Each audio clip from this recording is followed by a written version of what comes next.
Hi, my name is Becca. Welcome back to Raising Them Simply. Here we share all about our secular homeschool as a family of 5.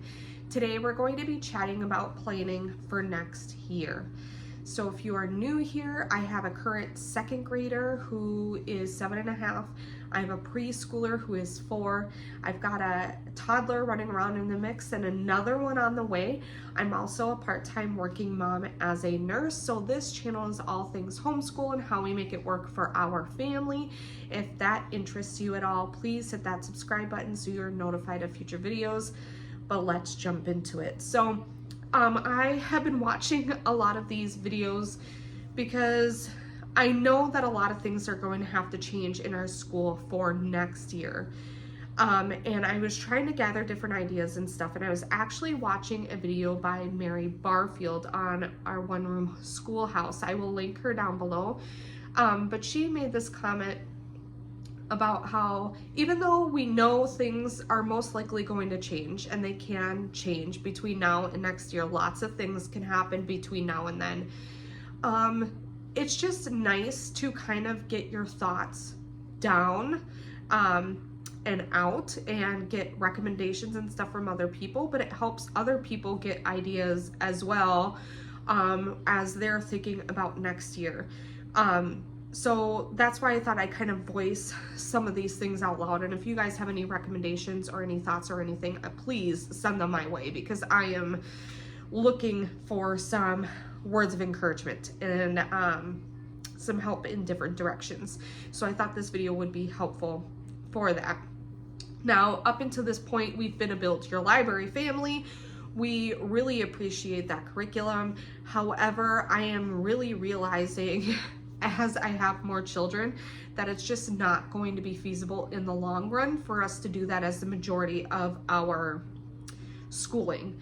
And one of the reasons why I like Build Your Library is because it has the copy work, it has the art, it has all these other things all in one. But I'm also realizing that, one, my kids' ages are far enough at this stage where I cannot combine them. So it's just not feasible. But there are a lot of things that I do not do. Like, I still do a different science curriculum, even though they have nature study involved. I still like to add in different art stuff and don't like to have all of our art just be involved in our history. So I was realizing that what I really just appreciated was the living book aspect of it. But I'm also realizing that as we're getting closer to 3rd grade, he's getting into way more responsibility, way more big kid school, right? He's kind of getting out of that fundamental space and he's needing a lot more of other things. And I want him to be able to do that stuff as well, but I can't do all the other things that I want to do with Build Your Library. And so I think we're going to be breaking apart from them. We're keeping one thing, which we'll talk about, but that's kind of my thought process on where we're going. So I am going to start with my current preschooler. Now, she turns 5 in November, so we started preschool this year. I'm not sure if she's going to be preschool, kindergarten-ish, but what we're going to do as far as grade level for next year, I just know that she's very involved in our history and she's craving more when it comes to school when she does do school. We still do it very part-time with her. But what we're thinking for right now is that we're going to do Build Your Library level 0. This is the around the world journey that they do with Build Your Library. We did it with my oldest. I really enjoyed it. My son really enjoyed it too. There were different things that we had to supplement in, like they just kind of breeze over America. I had gotten a different unit study type bundle from Teachers Pay Teachers that I added, and we spent more time in America than that curriculum had. And there's some other things that we kind of beefed up with it. But my plan is that we're going to do that, and my older one will join in, so he will be doing geography through this, and then we will build up in difficulty certain things for him to meet him at his level.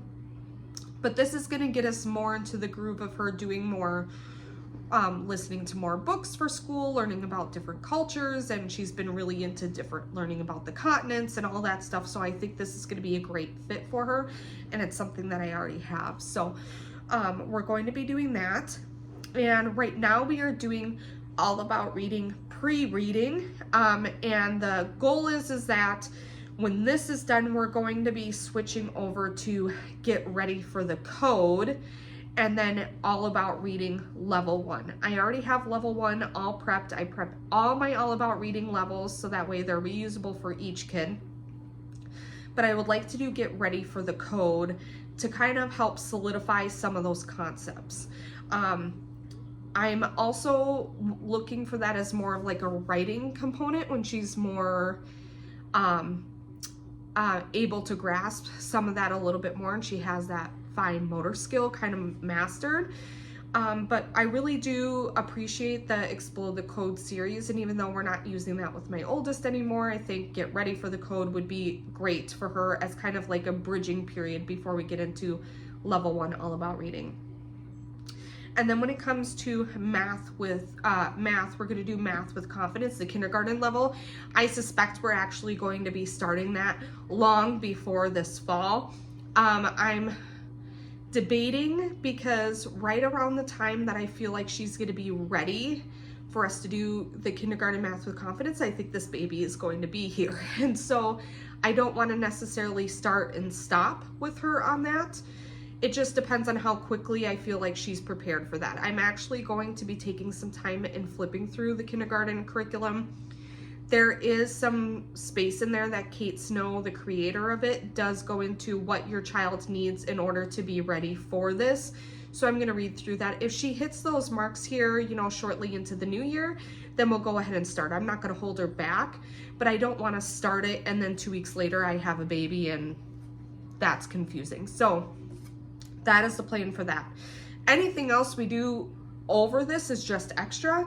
This is just going to be like her core. So if she wants to be involved in art or history or anything like that, great. I won't stop her, but those will be kind of her core things. Now for my will be 3rd grader. We are just about to start math with confidence grade 2. We do school year round because we school around my work schedule. So he did not quite finish up grade 1, which is fine. So I'm guessing we're going to be finishing up grade 2, moving into grade 3 next year. We are just about halfway done with all about reading level 2. So I'm guessing by that point we might have a little bit left of all about reading level 3. If not, we'll already be starting level 4 of all about reading by next year. Now, this is the biggest change. We've relied on language arts to be completed through our build your library stuff, but he is needing more, and I'm realizing that I'm seeking different things than what Build Your Library is offering for us. And because I have multiple children and multiple learners, I like all-in-one type curriculum. And so, excuse me, I was introduced to Guest Hollow from our Mindful Homeschooler here on YouTube. She was mentioning about the different Guest Hollow curriculums she was looking at. And I looked up and they have a language arts curriculum for grades 2 through 6. And this includes writing, spelling, vocab, grammar, poetry, reading, and then read alouds. I'm not sure if we're going to do the spelling component because we're actually doing a different spelling right now that we haven't talked about yet. It's geared for kids with dyslexia because my son has dyslexia. Spelling is our biggest challenge right now, but this curriculum is going really well. So depending on how we go through that, we may or may not do this spelling.